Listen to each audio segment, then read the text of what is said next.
اللہ اکبر، مجھے بہت پرانی یاد آ گئی۔ میں ایک بزرگوں کے پاس گیا اور ان سے میں نے عرض کی حضور سکون قلب کے لیے دعا کیجئے، تو وہ فرمانے لگے کہ یہ تو تڑپتا ہی رہے تو اچھا ہے، اس کی تڑپ ہی زندگی ہے، اس کا تڑپنا اور بیتاب رہنا ہی زندگی ہے۔ آتش کا شعر ہے اور کتنا کمال اس نے لکھا۔ وہ مزہ دیا تڑپ نے میری آرزو ہے یا رب، وہ مزہ دیا تڑپ نے میری آرزو ہے یا رب، میرے دونوں پہلوؤں میں دل بے قرار ہوتا۔ وہ کہتا ہے ایک پہلو میں دل ہے اور وہ تڑپتا ہے یاد محبوب میں، تو اتنا سرور آتا ہے کہ راتیں بیت جاتی ہیں۔ وہ کہتا ہے جب میرے ایک پہلو میں دل ہے تو سرور زندگی نصیب ہو گیا ہے، اگر میرے دوسرے پہلو میں بھی دل ہوتا تو پھر کیا کیفیت ہوتی۔ اور یہ دل جو ہے پل پل بدلتا رہتا ہے، گاہے خنداں گاہے گریاں، کبھی اداس ہوتا ہے، کبھی سرشار ہو جاتا ہے، کبھی غمگین ہو جاتا ہے، کبھی مسرتوں سے لبریز ہو جاتا ہے، کبھی یاس اور قنوط کی کیفیت میں چلا جاتا ہے، کبھی امید کی بہاریں آتی ہیں۔ تو یہ عجیب اس کی کیفیت، یہ بدلتا رہتا ہے، تغیر پذیر ہوتا رہتا ہے۔ اور قلب بھی اس کو اس لیے کہتے ہیں کہ اس میں تقلیب ہوتی ہے، یہ بار بار بدلتا ہے، لمحہ لمحہ اس کی حالت تبدیل ہوتی ہے۔ تو یہ رب نے ایک عجیب کائنات بنائی ہے، عجیب رنگ بنایا ہے، اور یہ دل حضرت انسان کو دے کر کے اس نے اپنی محبتوں کا مرکز بنایا ہے۔ رب نہیں چاہتا کہ اس میں کوئی اور بھی بسے، وہ کہتا ہے یہ ڈیرا تو میں نے اپنے لیے بنایا ہے، اور بدبخت تو نے کسی اور کو بسا لیا یہاں، تو نے خواہشات نفس کو یہاں بٹھا لیا، تو نے شیطان کو جگہ دے دی۔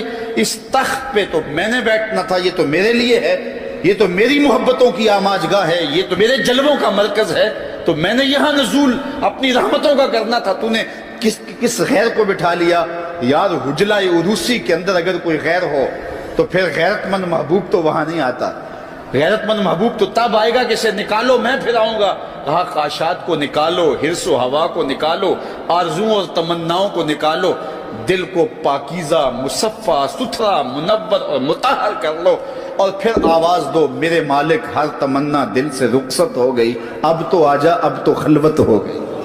پھر دیکھنا اس کے جلوے دل پہ کیسے برستے ہیں اور کیسے انوار اترتے ہیں۔ دل وہی دل ہے جس میں دل بھر کے ڈیرے ہیں، اور جو دل بھر کی یاد سے خالی ہے وہ دل نہیں ہے، وہ گوشت کا ایک لوتھڑا ہے۔ اور ایسا لوتھڑا تو جانور کے بدن میں بھی ہوتا ہے جو صرف خون سپلائی کرتا ہے۔ یہ دل صرف خون سپلائی کرنے والا نہ ہو بلکہ یہ دل نور سپلائی کرنے والا ہو، اور اس دل سے اجالے پھیلیں، اس دل سے روشنیاں پھیلیں۔ میرے امام ساری زندگی جھولی پھیلا کے اپنے دل کو حضور کی چوکھٹ پہ بچھا کے ہمیشہ یہی کہتے تھے، چمک تجھ سے پاتے ہیں سب پانے والے، میرا دل بھی چمکا دے چمکانے والے۔ دنیا کے جتنے بھی آئینے ہیں وہ ٹوٹ جائیں تو بے وقار ہو جاتے ہیں، ان کی توقیر نہیں ہوتی۔ 1,00,000 روپے کا فانوس آپ نے لٹکا دیا یہاں اور وہ گر گیا، ٹوٹا تو قیمت ہی نہیں بچی۔ لیکن دل ایسی کائنات ہے جتنا زیادہ ٹوٹے اتنی ہی قیمت بڑھتی ہے۔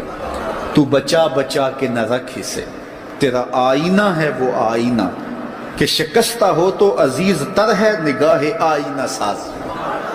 اچھا ایک اور بات ہے دل کی، گھر لٹ جائے تو لوگ روتے ہیں گھر لٹ گیا اور گھر برباد ہو گیا، لیکن دل لٹے تو آباد ہوتا ہے۔ اقبال نے کتنے خوبصورت پیرائے میں یہ بات کی کہ قید میں پہنچا تو حاصل مجھ کو آزادی ہوئی، قید میں پہنچا تو حاصل مجھ کو، قید میں پہنچ کے تو آزادی چھنتی ہے، لیکن یہ عجیب جہان ہے، قید میں پہنچا تو حاصل مجھ کو آزادی ہوئی، دل کے لٹ جانے سے اس گھر کی آبادی ہوئی۔ تو یہ لٹتا ہے تو آباد ہوتا ہے، وہ دل ہی نہیں جو ابھی تک لٹا نہیں، جب دل لٹتا ہے تو آباد ہوتا ہے۔ اور کتنے خوش نصیب وہ ہیں جو جن کے دل مدینے کی گلی میں لٹے ہیں۔ اللہ اکبر، تڑپ اس کے لیے سامان زندگی ہے۔ ہماری لوگوں سے ناراضگیاں ہیں، رشتہ داروں سے، عزیزوں سے، محلے داروں سے، کاروباری لوگوں سے، سیاسی اور دیگر ہماری ناراضگیاں بن جاتی ہیں۔ ہم اگر دیکھیں کہ ہمارے جو ناراض لوگ ہیں، جن سے ہم ناراض ہیں یا جو ہم سے ناراض ہیں، تو ہم کہیں گے کہ یہ کاروباری وجہ سے ناراضگی ہوئی ہے، یہ رشتہ داری کی وجہ سے ناراضگی ہوئی ہے، یہ محلے کی وجہ سے ناراضگی ہوئی ہے، یہ فلاں فلاں فلاں فلاں۔ اب ڈھونڈے ہماری اللہ کے لیے ناراضگی کتنے لوگوں سے ہوئی ہے؟ تو شاید ہمیں بہت کم لوگ ملے. تو پھر اس کا مطلب یہ ہوا کہ ہمارا بغض اللہ کے لیے نہیں.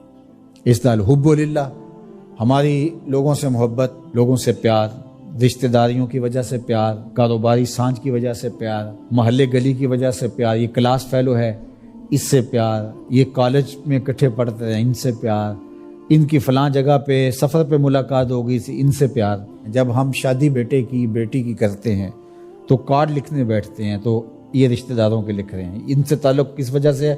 رشتہ داری کی وجہ سے. یہ گلی کے لوگوں کا لکھ لو، یہ کاروباری سرکل ہے، یہ میرے کلاس فیلوز ہیں، یہ لڑکے کے کلاس فیلوز ہیں، یہ لڑکے کے بھائی کے کلاس فیلوز ہیں، یہ ہمارے سیاسی رابطے ہیں. ان کارڈوں کو لکھتے ہوئے کبھی ہم نے یہ دیکھا کہ اللہ کے لیے کتنے لکھ رہے ہیں، اس کے رسول کے لیے کتنے لکھ رہے ہیں؟ اگر ہم یہ دیکھیں تو پھر ہمیں مبارک ہو. اور اگر ایسا کوئی بھی نہیں، ہماری دوستیوں کے سبب اور ہوتے ہیں اور ہم کہتے ہیں ایمان کا مزہ نہیں آیا، ایمان کا سرور نہیں آیا. کہتے ہیں جتنا گڑ ڈالو گے اتنا ہی میٹھا ہوگا. تو تم نے گڑ ہی نہیں ڈالا تو اس پھیکے سے کیا مٹھاس آئے گی؟ تو یہ گڑ تو تم نے ڈالنا تھا. احب الاعمال کا، افضل الاعمال کا، الحب فی اللہ والبغض فی اللہ. تمہاری لوگوں سے محبت بھی اللہ کے لیے، تمہاری لوگوں سے دشمنی بھی اللہ کے لیے. اللہ اکبر. تو ہم نے وہ معیار ہی مقرر نہیں کیا تو پھر اس کا لطف اور اس کی حلاوت کیسے نصیب ہوگی؟ رسول کریم صلی اللہ علیہ وسلم نے ارشاد فرمایا کہ لا یحق العبد حقیقت الایمان حتی یغضب للہ و یرضى للہ. کوئی شخص ایمان کی حقیقت اور حلاوت اور لطف اور مزہ نہیں پا سکتا جب تک لوگوں کے ساتھ اس کی ناراضگی بھی اللہ کے لیے ہوتی ہے، لوگوں کے ساتھ صلح بھی اور محبت بھی اللہ کے لیے ہوتی ہے. اللہ اکبر.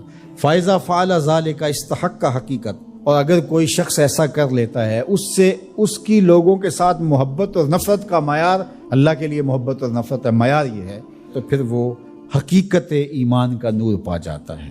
پھر کیا ہوتا ہے کہ جب ایسے لوگوں کے ذکر اور ان لوگوں کی بات چھڑے یا ان لوگوں کے پاس جائیں تو وہاں بیٹھ کر کے تمہیں اللہ کی یاد آ جاتی ہے.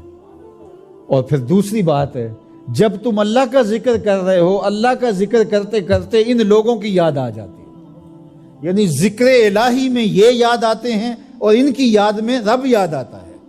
اللہ اکبر. یعنی پھر یہ اللہ کے ذکر سے الگ نہیں ہوتے. تم یاد رب کو کر رہے ہوتے ہو تو رب کے یہ دوست بھی ساتھ یاد آ جاتے ہیں. اور اگر تم ان کو یاد کر رہے ہو تو ان کو یاد کرتے کرتے رب یاد آ جاتا ہے، کیونکہ تمہاری ان سے محبت ہی اللہ کے لیے ہے. اسلام کی، دین کی، ایمان کی خوبصورت اور مضبوط کڑی یہ ہے کہ تم کسی سے پیار کرو تو وہ بھی اللہ کے لیے، کسی سے دشمنی رکھو تو وہ بھی اللہ.